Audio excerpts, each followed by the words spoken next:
parquet a senti les montrer, et à correspondance qu'on parle dans quelques instants, parquet a écriminé justice là, pour demander pour mettre Claudie Gasson de l'ULCC.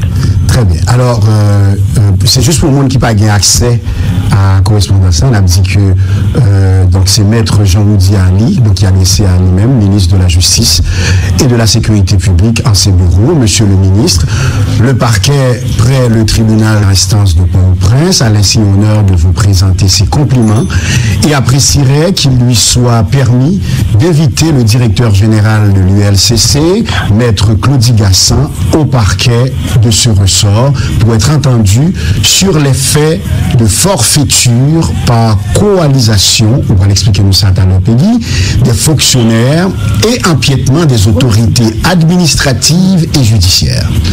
Assuré que suite ils seront donnés à sa requête, le parquet vous renouvelle, monsieur le ministre, ses respectueuses salutations.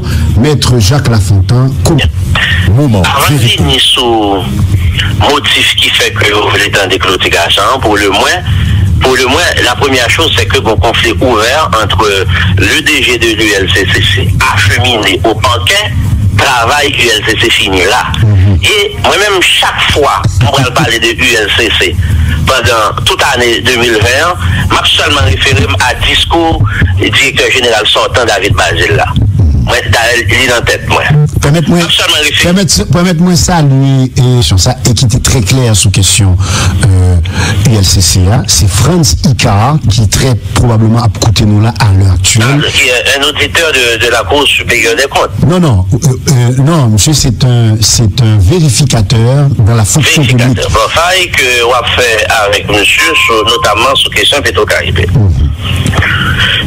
Sur question Petro-Caribé. Oui, alors, c'est ça. Alors, qui ça, le législateur a prévoir? Le législateur là prévoit, il dit que la corruption au sein de l'administration publique, à travers décret ça. Deuxième balise, je m'étais dit, bon, directeur général là, qui a fait changement, il est capable nommer des faits, il est capable de créer de nouveaux services, si on estime qu'il y a besoin pour ça, mais on dit pour le faire ça, il faut qu'il obtienne l'autorisation, l'aval du président du conseil d'administration. Ça veut dire ministre des Finances là encore. Et faut que nous disions, Peggy, permettez-moi de dire c'est que dans la loi, là, on parle de conseil d'administration, on parle de conseil de reste dans le conseil d'administration, ça veut dire que. Bien content de souligner ça. Exactement. Je précise que son conseil d'administration de 3 membres, et là, vous permettez-moi de saluer Franz Exantus, qui partageait décret avec moi, que naturellement que je gagnais, qui partageait la VEM à la seconde côté milieu États-Unis. Donc, oui. Donc, c'est un conseil d'administration de 3 membres, dont le ministre des Finances, qui fait office de président. OK? Après, ça me dit toutes. Exactement. OK, naturellement, ULC, c'est un règlement intérieur. ULC, c'est un règlement intérieur. Même pas aucun autre côté au palais de l'autre membre. Donc, ULCC, moi, je pense que le jour où la société a voulu que nous avons ULC qui travaille tout bon vrai, premier, ça a fait, il a retiré en bas tutelle gouvernement, ministère des Finances. Et quand on dit ça, parce que vous avez parlé de ça déjà, vous rappelez? Absolument. On a fait analysant. Il a retiré en bas tutelle ministère des Finances, ce qui n'est pas le cas pour l'instant. C'est sous la tutelle du ministre des Finances que vous placez ULCC. Ensuite, ULCC n'a pas qu'à créer même un service nouveau sans l'approbation du ministre des Finances qui joue le rôle de président du conseil d'administration. OK. Bref, maintenant,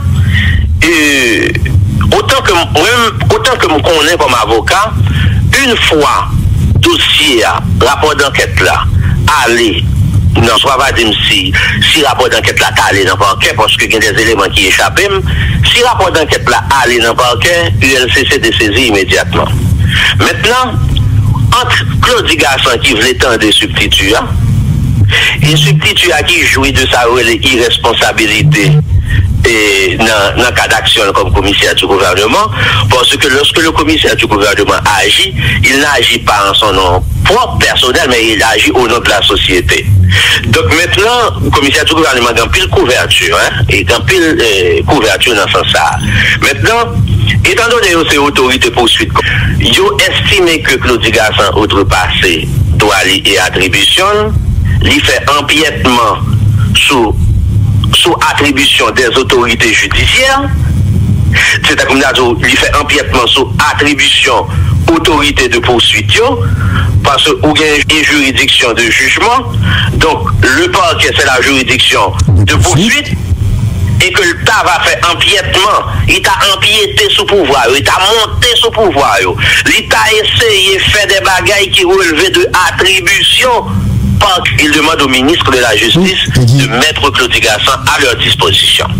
Maintenant, pas trop pour qui ça c'est ministre de Justice là, puisque l'ULCC est placé sous la tutelle du ministre des Finances. Maintenant, il va falloir que je lise d'autres documents et pour qui ça c'est ministre de Justice. Moi, je connais que oui, l'UCREF, par exemple, relève du ministère de la Justice. Désolé, attendez radio là, je vais aller tout de suite parce qu'il faut que nous concluons. Invitez-nous déjà là et donc il faut que nous concluons. Alors madame, monsieur, nous avons juste un petit problème technique lié à la communication que nous avons résoudre ensemble avec lui, puisque expliquer pour nous vient permettre à ce que la population soit capable d'éclairer sous situation politique. Donc nous allons aller les pays tout de suite pour que nous soyons capables de conclure ensemble avec lui. Voilà, donc alors, nous avons Serge Jean-Louis qui t'a pris les noms, donc m'imagine que vous avez côté. Nous imaginez que vous avez côté nous.